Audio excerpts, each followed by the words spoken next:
El primero es redes sociales y menores. ¿Qué pasa con los niños? ¿Qué pasa con los adolescentes? ¿Qué pasa con nuestros hijos? ¿Pueden sacar partido de ella? ¿Lo usan bien? Entonces, aquí ha habido algunos tuits que hablaban sobre este tema, ¿no? ¿Hay alguna edad adecuada, decía Conchi, para que los menores utilicen las redes sociales y encuentren el verdadero valor? ¿Cómo lo ven los padres? Son cuestiones razonables, ¿no? Y si nos vamos al otro extremo, ¿qué pasa con los mayores? Redes sociales y mayores. Un tema también relevante, que daría mucho de sí y que se ha comentado brevemente también. ¿Pueden sacar una ventaja de su uso?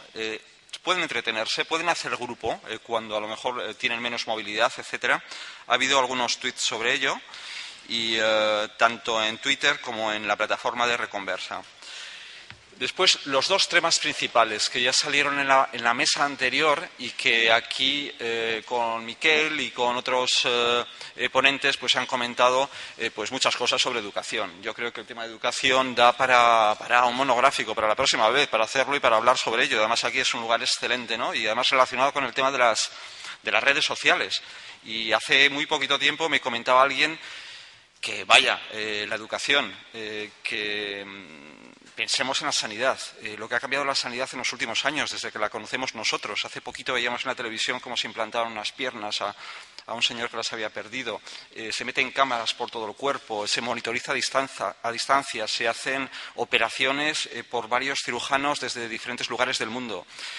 Las finanzas en Internet, los coches, cualquier cosa que veáis en nuestro entorno. Y la educación, me decía, ¿cómo ha cambiado la educación? Ha cambiado en los últimos 30 años, 40, 50, 10... No voy a polemizar con Miquel, que está aquí, pero bueno, han salido muchísimas cosas sobre ello, ¿no? Realmente, esa es una pregunta que nos podemos responder todos. Voy a comentar algunas de las cosas. Hanna decía, ¿cómo superar la frustración de los profesores que rechazan las TIC? Importantísimo, cuando ven que los alumnos saben más que ellos.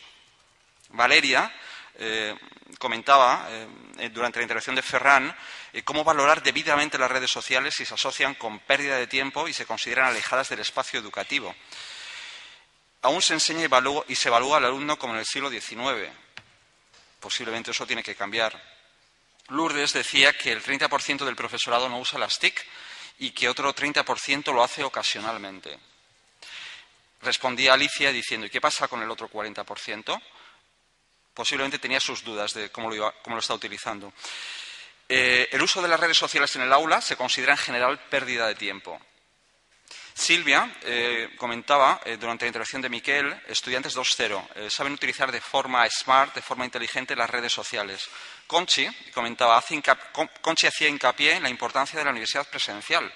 Sin embargo, y decía que las clases magistrales tienen difícil réplica en la universidad online o en el mundo online y que nunca serán sustituibles. A lo mejor no hay razón para ello tampoco.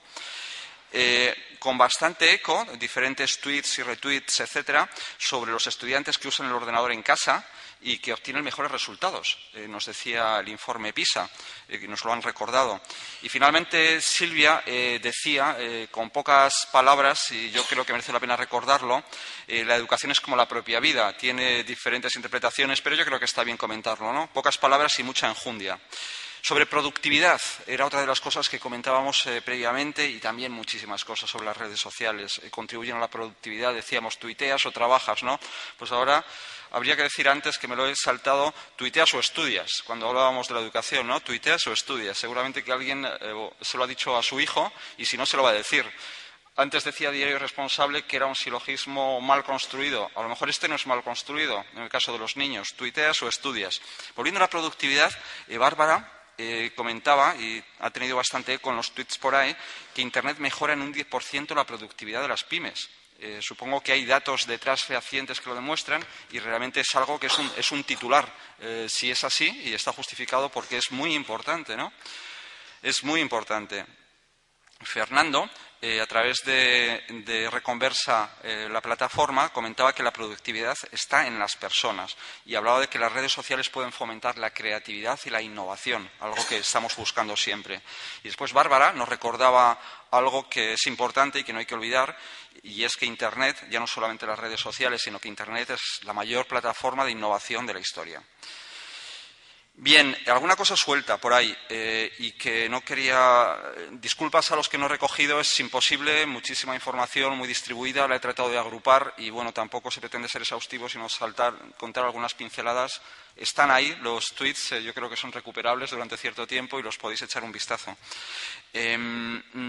Comentaba Mercedes también sobre la imbricación o sobre la hibridación que comentaba con anterioridad del mundo real y del mundo virtual.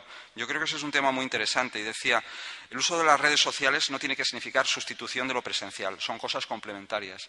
Creo que es algo que también es interesante recordar, ¿no? Ahora que vamos mucho hacia el online, hablamos de la universidad online, estamos diciendo este tipo de cosas, posiblemente pues vamos a compartir pues esas dos visiones durante cierto tiempo.